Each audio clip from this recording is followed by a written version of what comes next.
like this weird competition of cool. You take a reef shot to the side of the head for a wave like that. If I can win this, this will be the greatest moment of my life. All the girls are surfing so well. They're beautiful inside and out.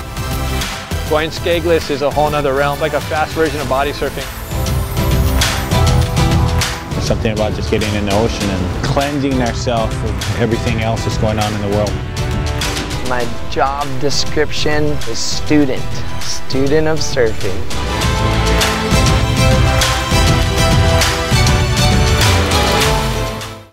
Aloha and welcome to Board Stories. I'm your host Chris Atronic, coming to you once again from the beautiful Waimea Valley on Oahu's North Shore. Now while I'm checking out the lush setting here on the North Shore, we're going to switch sites over to the South Shore with the T&C Grom Contest at world famous Queens in Waikiki, where the Groms went wild in and out of the water. We also check out Hawaii's own rising star, Artis II, and dive into his passion of life and music, and take a look at the progression of North Shore's latest prodigy, Barron Mamiya. While the beauty and serenity of Waimea Valley on Oahu's North Shore is hard to beat, during the summer, the waves go basically flat. So that's when we turn our sights over to the South Shore, where Ala Moana Bowls is the place to be for some summertime fun and barrels for our tube of the week.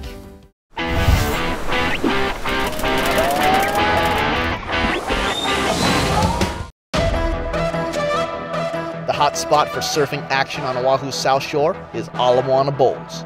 This dominant left-hander breaking into the dredged channel across from Magic Island is well known for its tubes and the go-to for surfers island-wide looking to find some shade.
Up next, the Groms go wild down at the annual T&C Grom Contest.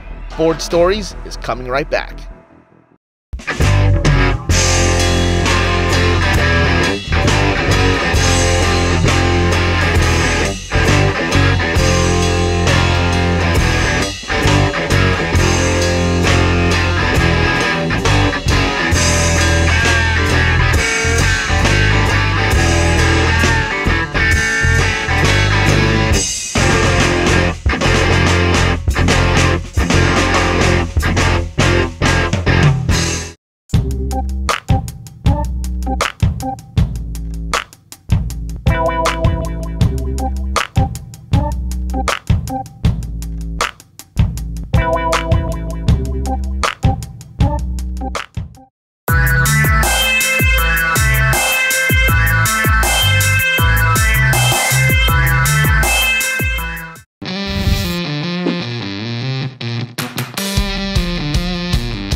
This is Queens, Waikiki Beach, in front of the Duke statue. This is our 21st Grom Contest. I think it's our way of giving back to the surf community and perpetuating all the surfing that starts with really young kids. The whole family, you know, generations, first generation, second generation, all the pros that have now kids, they're all here. I was once one of these kids standing in lines for an autograph, and I still saved all my posters. And so now to be able to sit behind those tables and stoke out these kids, it means so much. I think I can give those kids a light at the end of the tunnel, and goals are endless. You can be right here with me in a few years.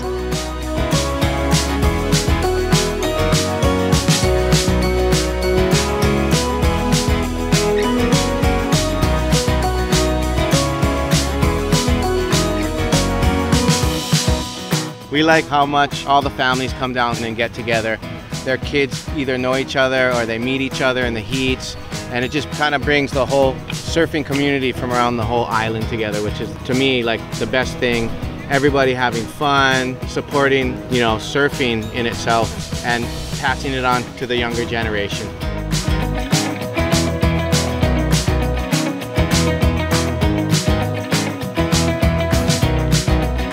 I like it because when you're surfing, there's not that much people. So it's really fun for me to compete, and I like hanging out with all my friends down here. I'm watching my brother surf the contest. Yeah, I'm surfing tomorrow. You can get creative. You can do combos, and I like to hang out on the beach with my friends.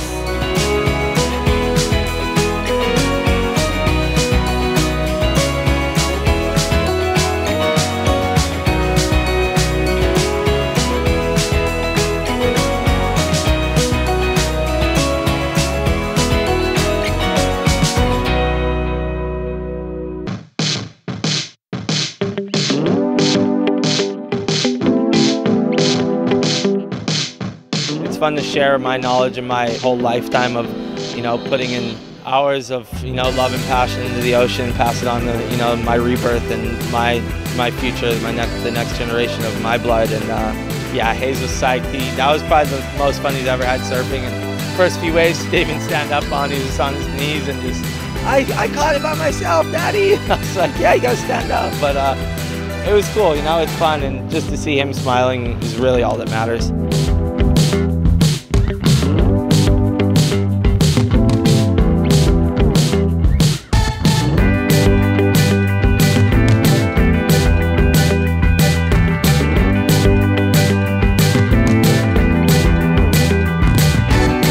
Tandem is just an exhibition of a family thing, you know. Father can go out with a daughter or son, and that's the most fun of the contest, for me anyway. Tandem, fun, there's no real rules, just, you know, dads and their kids figuring it out. Lifts, tricks, everybody's using different boards, some big, some small. So yeah, it's really exciting.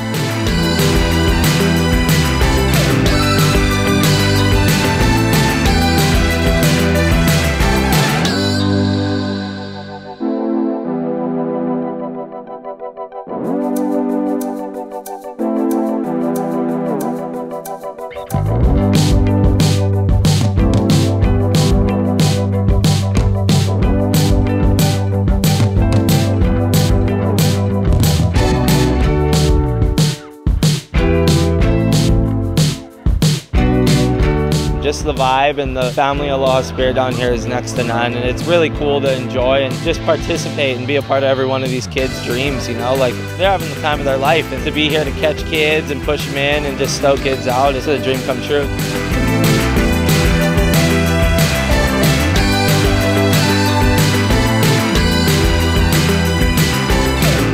I want to do it as long as we're able to, because we have so many thank yous from parents that they love this contest, and I really appreciate doing it, you know.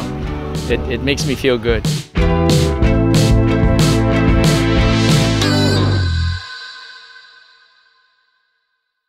Up next, we check out the North Shore's own Barron Mamiya and see the progression he's made over the years in surfing's most fabled lineups. Stay locked to Board Stories.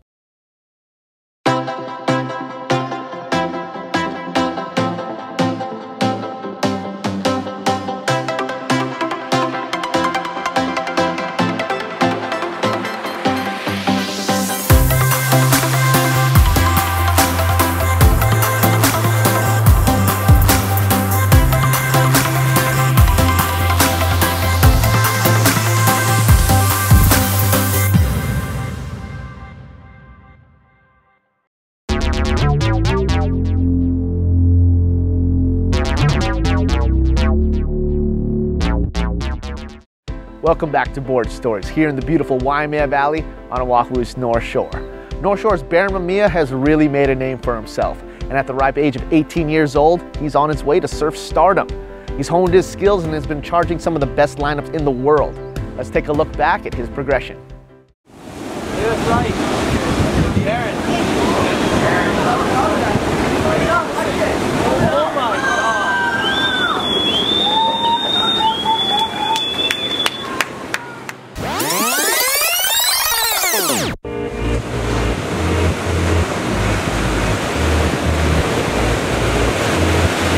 Yeah, Barron. Oh man, that was good, Barron.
Stay tuned for Ron Artis II jamming and rapping out about life and music right here on Board Stories. Come through and let the valley happen. Take in the sights, look at the plants, feel the different types of wind that blow through Waimea. Through the hands-on activities and demonstrations, our cultural artisans that come in here represent what went on in daily life in old Hawaii. Work your way up to the waterfall. The waterfall, with its life-giving waters, healing waters, it's a place unlike any other that you would find on the island of Oahu.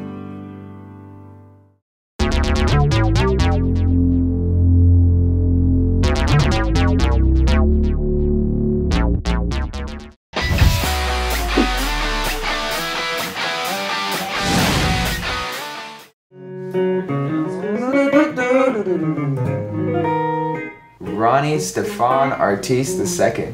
I normally known as Ron or Ron Artis II. Well, long ago, I was born in Burbank, California, and my parents moved to Hawaii when I was 4 and never looked back. There's 11 kids in my family, 6 boys and 5 girls. Just like, it used to be like we could all stand next to each other and it'd be like a perfect graph. But now like a couple of growth spurts, it goes like that. I know someday I'll lose my way, but I'll pick my pieces up and live again. Music for me, honestly, as long as I can remember, music has really been a major part of my life. Like, as early as I can remember, I was like watching my dad in rehearsals, doing piano and stuff, and I always wanted to play, but I couldn't play worth anything. My dad, of course, he was like, you know, you gotta do this. If you wanna play in the band, you gotta work. So my mom would remind me, hey, if you really want to go out with dad, then play at the shows. You got to run your piano scales. I'm just sitting there, just like running the da da da da da da da da over and over, and thinking like, oh, I'm gonna get really good by tomorrow, and I'll be playing. And it's like, no, not exactly. But it's like that early on, I can remember that I was really focused on music. I loved it. It was just as much a part of my life as breathing. I guess the main pivotal point was when I was about 22, and my parents told me that they believe I should start singing. And before that, I wasn't doing any singing, I was just playing instruments. And I was like totally shocked and like, no, there's absolutely no way I'm gonna be like a singer. And they were really persistent about it, and they were really convinced that my dad had a voice. So I'm really grateful for that now. Most of my inspiration came from like my family, stuff I've been through, stuff I've seen, but I didn't really understand how to translate emotion through music. And then the transition of losing my dad that first year, it was this really emotional chaos. It's a big family, there's 11 kids, and all of a sudden there's no chief. I kind of had to step in and guide everything, and that was intense for me because I didn't have time to stop and kind of mourn or try to figure things out. It was just step in and go. At the same point, I began to like emotionally need to start searching inside. And right at that same moment, I met my wife, Yulia. Until all these things happen where I have no control of my emotional state, that was the next hugest transition in my musical life. Because all of a sudden it was like, singing and playing was more expressing something that was inside, expressing something I couldn't put in words. Like that I get lost in the music, not so much thinking and being aware while I'm playing, just lost in it. I looked back at it and I was like, what change happened? Something huge changed in me and changed inside the music, and that's when I think had to be the biggest change in my music, was that transition. Giving everything we had to the ones we see in need. What I'd love to be doing in about 10 years is just putting to the forefront how important and how intense it is to create positive music. Because it's good to have a good beat. It's good to have stuff that makes you want to dance. And I'm not saying you gotta lose that. I'm just saying be mindful of what we sing about, what we rap about, what we talk about, what we put forward. Because the kids from like 22 down, man, they're still trying to grab what tools to shape their life. So that's a big responsibility I know that artists have. Every show we do, I want everybody to be able to come. Every kid, you can bring like your 2-year-olds, put them earmuffs if we're rocking out, but like all ages can come. So that's my focus for next year. It's like all ages shows. And people can come rock out to funk, blues, everything, but the whole family can come. How can it be? Feels like this world is tearing at me. Trying just to change who I am into who they wanted me to be. Oh, I'm searching for answers. Every day I rise, I can't lie. Is this what I'm fighting for? Searching for answers. Every day I rise, I can't see. Is this what we bargained for? Yeah. But sometimes you wanna see the light, digging deep inside your soul, and you cannot begin to understand. Talking about what he said and she said. Wow, it feels so crazy. Just to give it all gone. You gotta learn to live, see. You got some time to get talk about it.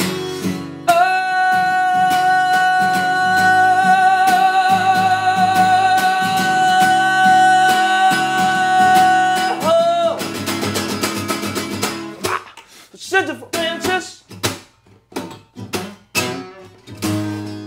sometimes I wonder, I can't ignore. Is this what we're fighting for? Yeah. But sometimes it's only me and you, trying to get back to the truth.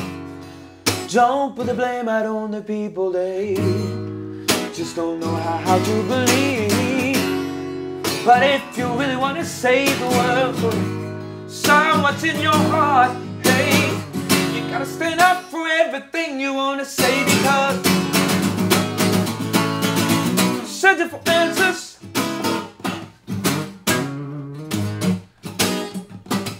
I can't ignore. Is this what we're fighting for? Searching for answers. Yeah.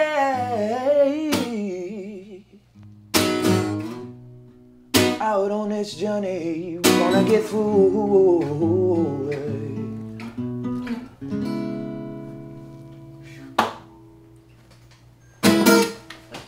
Stay right there. Our spill of the week is up next, right here on Board Stories.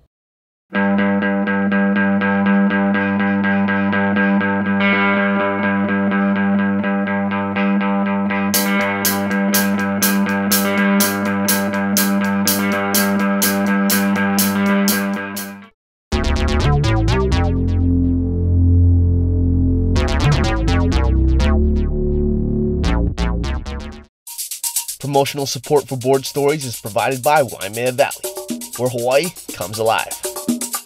Check them out online at waimeavalley.net and give them a visit next time you're on the North Shore.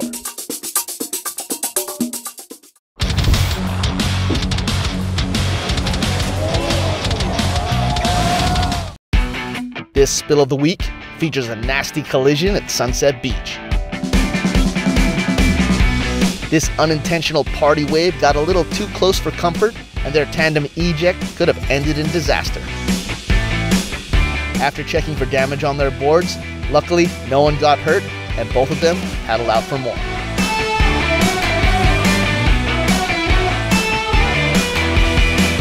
Oh man, that was a scary wipeout, but I'm glad everybody came out okay. Well, that's going to be a wrap for me, your host, Chris Latronic. I'm going to stay here in Waimea Valley just a little bit longer, but thank you for tuning in, and I'll see you in the water. Aloha.